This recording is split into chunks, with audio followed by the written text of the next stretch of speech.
Welcome to you all in the second module of elasticity of demand. In first module of elasticity of demand, we have already covered what is elasticity of demand and how can we measure the elasticity of demand in different cases. We have solved some numericals also. In this module, we will cover what are the different degrees of elasticity of demand. तो इस module में हम लोग ये देखेंगे कि अलग अलग डिग्रीज इलास्टिसिटी ऑफ डिमांड की क्या होती है, क्योंकि हर कमोडिटी के केस में परसेंटेज चेंज इन प्राइस का इम्पैक्ट इक्वल नहीं होता. किसी कमोडिटी में परसेंटेज चेंज इन प्राइस से डिमांड में बहुत ज़्यादा चेंज आ जाते हैं, किसी कमोडिटी में डिमांड में बहुत कम चेंज आते हैं. इसी के अकॉर्डिंग डिग्री डिसाइड की गई है कि अलग अलग डिग्रीज़ क्या हो सकती हैं परसेंटेज चेंज इन डिमांड को देखते हुए with respect to percentage change in price. So there are 5 degrees of elasticity of demand. Elasticity of demand या प्राइस इलास्टिसिटी ऑफ डिमांड की 5 डिग्रीज होती हैं. First one is the perfectly elastic demand.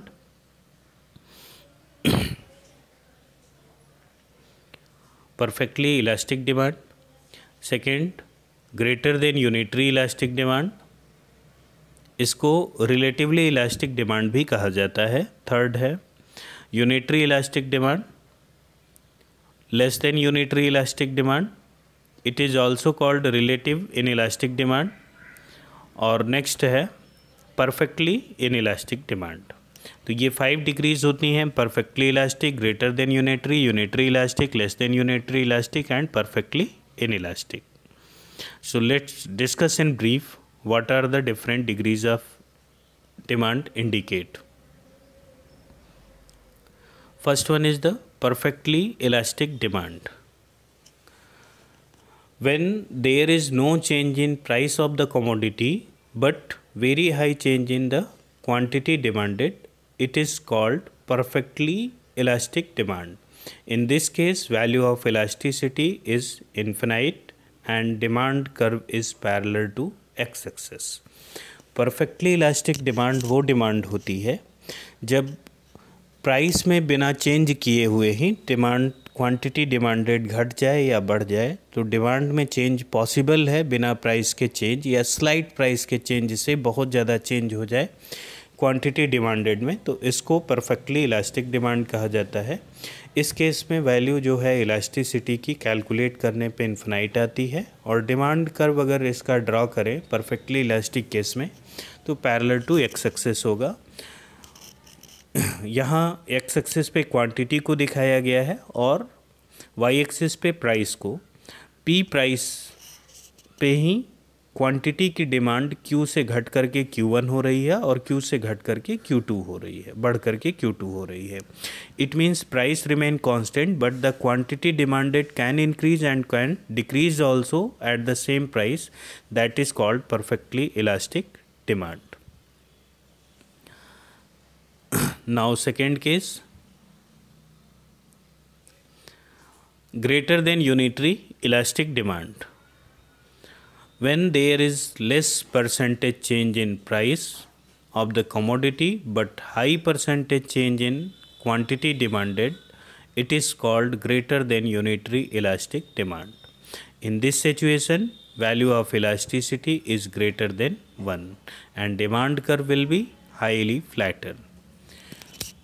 तो greater than unitary elastic demand के case में थोड़ा सा price में स्लाइट चेंज है, थोड़ा सा परसेंटेज चेंज होता है, लेकिन उसके बदले में डिमांड बहुत ज़्यादा परसेंटेज से बढ़ जाती है या चेंज हो जाती है. ऐसे केस में अगर इलास्टिसिटी को कैलकुलेट किया जाए तो इलास्टिसिटी की वैल्यू ग्रेटर देन 1 आती है, और डिमांड कर्व पे अगर ऐसे ग्राफ के थ्रू रिप्रेजेंट किया जाए तो डिमांड कर्व फ्लैटर होता है, हाईली फ्लैटर होगा. हाईली इलास्टिक डिमांड कर्व को दिखाया गया है एक्स एक्सिस पे क्वांटिटी और वाई एक्सिस पे प्राइस को रिप्रेजेंट किया गया है. प्राइस को थोड़ा सा चेंज करते हैं P से P1, जबकि क्वांटिटी डिमांडेड Q से Q1 ज़्यादा चेंज हो रही है, जिसमें प्राइस की का एरो छोटा है जो स्मॉल चेंज प्राइस के रिप्रेजेंट कर रहा है, जबकि क्वांटिटी डिमांडेड का एरो बड़ा है, ये रिप्रेजेंट कर रहा है कि क्वांटिटी में ज़्यादा चेंज होता है। डिमांड कर्व डी डी जो है वो फ्लैटर कर्व होगा, जितना फ्लैटर कर्व होगा उतना ही क्वांटिटी डिमांडेड का चेंज ज़्यादा होगा और प्राइस का चेंज कम होगा।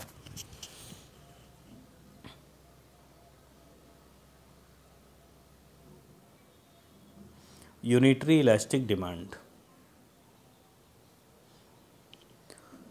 when there is the equal change in price and equal percentage change in quantity demanded, this situation is called unitary elastic demand. In this situation, value of elasticity will be equal to 1 and demand curve will be rectangular hyperbola. Rectangular hyperbola के बारे में हम लोग future में discuss करेंगे। Rectangular hyperbola एक curve होता है जिसके प्राइस और क्वांटिटी का मल्टीप्लिकेशन हर पॉइंट पे कांस्टेंट होता है। ऐसे कर्व को रेक्टेंगुलर हाइपरबोला कहा जाता है।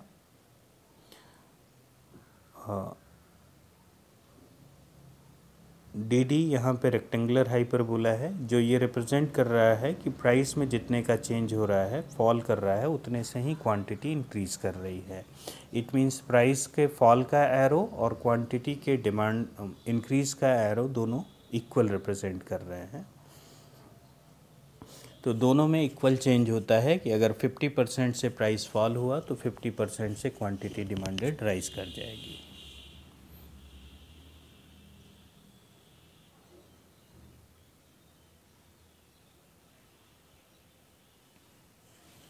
Less than unitary elastic demand, when there is high percentage change in price of the commodity but less percentage change in quantity demanded, it is called less than unitary elastic demand. In this case, value of elasticity is less than 1 and demand curve is highly steeper.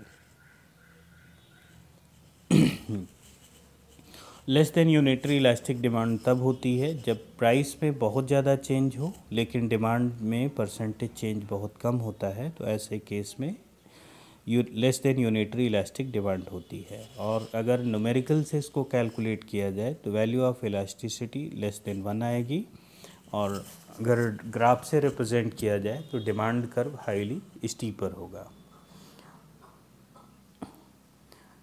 यहाँ पे represent किया गया है price को, P1 arrow दिखा रहा है कि प्राइस के फॉल का एरो है, प्राइस के में फॉल ज़्यादा हो रहा है जबकि क्वांटिटी डिमांडेड में राइज जो हो रहा है वो कम हो रहा है।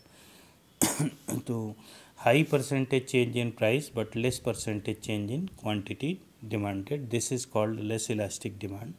और डिमांड कर्व ऐसे केस में हाईली स्टीपर होता है, और वैल्यू को कैलकुलेट किया जाए तो E D will be less than 1 and last degree is perfectly in elastic demand.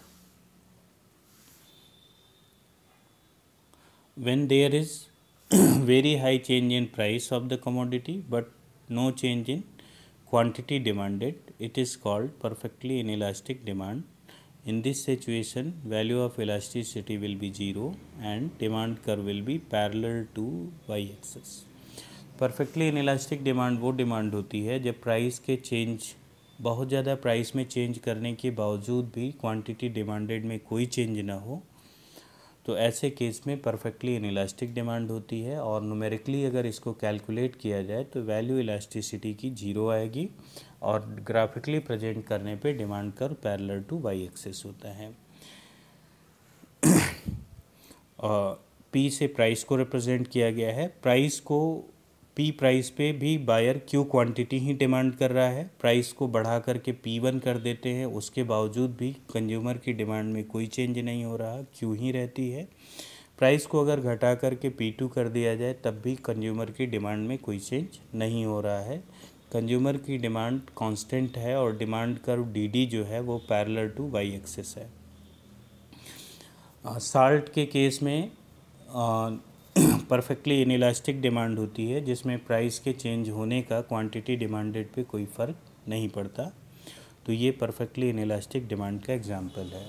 तो जब वैल्यू ऑफ इलास्टिसिटी ग्रेटर होगी तो perfectly elastic demand, greater than 1 होगी तो greater than unitary, equal to 1 होगी तो इक्वल यूनिटरी इलास्टिक, 1 से less होगी तो लेस देन यूनिटरी इलास्टिक, और 0 होगी तो परफेक्टली इनइलास्टिक डिमांड की डिग्री होती है। और डिमांड कर्व का स्लोप धीरे धीरे घटता जाता है जैसे जैसे इलास्टिसिटी बढ़ती जाती है। तो इलास्टिसिटी अगर 0 है तो कर्व का स्लोप इन्फिनाइट होगा, इलास्टिसिटी अगर लेस देन 1 है तो कर्व हाईली स्टीपर होगा, इलास्टिसिटी 1 होगी तो रेक्टेंगुलर हाइपरबोला, इलास्टिसिटी अगर ग्रेटर देन 1 है तो कर्व जो होगा वो फ्लैटर होगा, उसका स्लोप बहुत कम होता है। और जैसे ही इलास्टिसिटी इन्फिनाइट होती है कर्व का स्लोप 0 यानी पैरेलल टू एक्स एक्सिस हो जाता है।